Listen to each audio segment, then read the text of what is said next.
What was it that made you leave Interscope for Purple Ribbon? Oh man, wow! Let's just slide on back in with a, with a real question. Why not?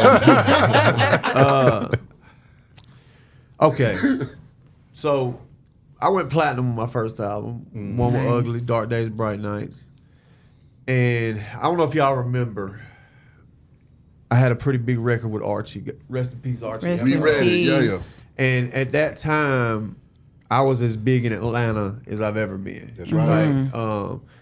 And that meant a lot to me. You know what I'm saying? Like I always wanted, even from the time I started coming up here kicking it with, Polo and Sean Paul, like it was like, damn, it's the big brother, you know what I'm saying? Yeah. Like I know Phil Ma being from Albany, they kind of, whatever they say, I believe they kind of felt that way too, you know what I'm saying? Like you want big brother's respect and love and all that, even though you ain't gonna kiss ass to get it or whatever. That's right. But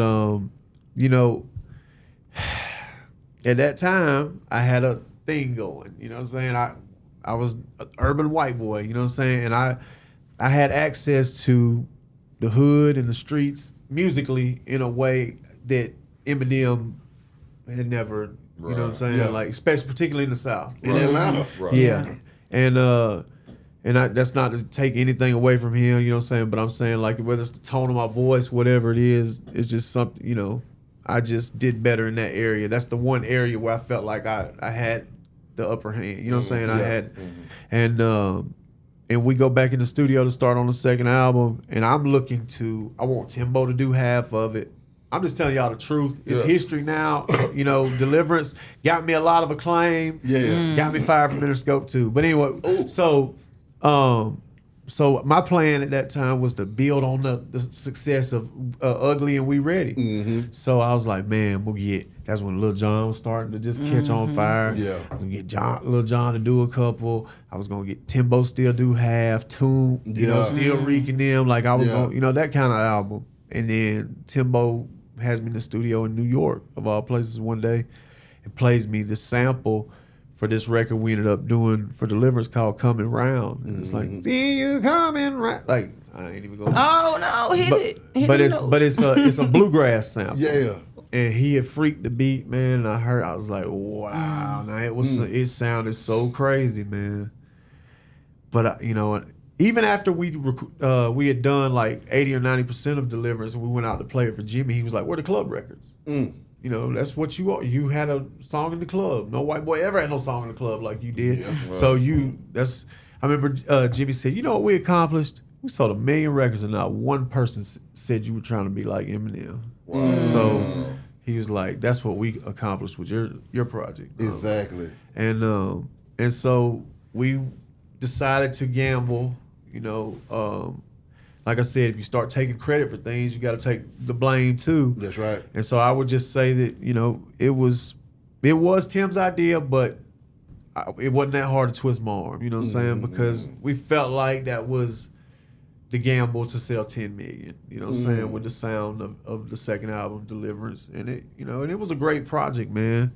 But even me to this day, like the music I ride around listening, like what I like.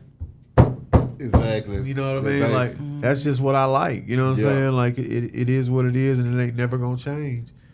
And as long as I'm breathing, first of all, let's just go ahead and put this little thing away.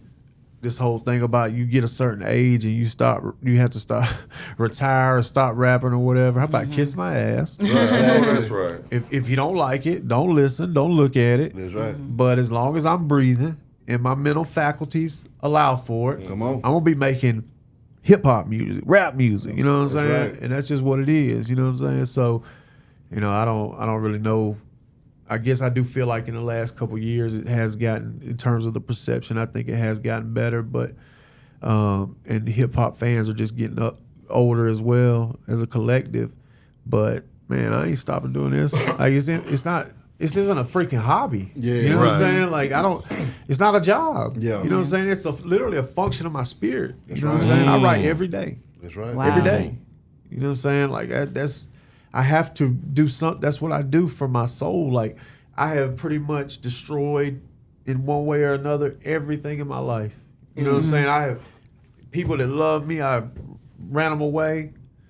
you know, I have fucked up a lot of money, millions of dollars. You know what I'm saying? Like, the one thing I haven't is that craft, man. Yeah. You know what I'm saying? I cherish it. I take it very, very seriously. I'm scared that I'll lose it if I don't nurture it. You know what I'm saying? And I wish I could have such a clear perspective on other aspects of life, like I do that, but I do, man, and I love this thing, and it's taking me all over the world. I have a pretty good idea what my life would have turned out like were it not for hip hop music and culture. Yeah. And you know, and let's just say it wouldn't have been as fun as this ride's been, man. And I'm just so grateful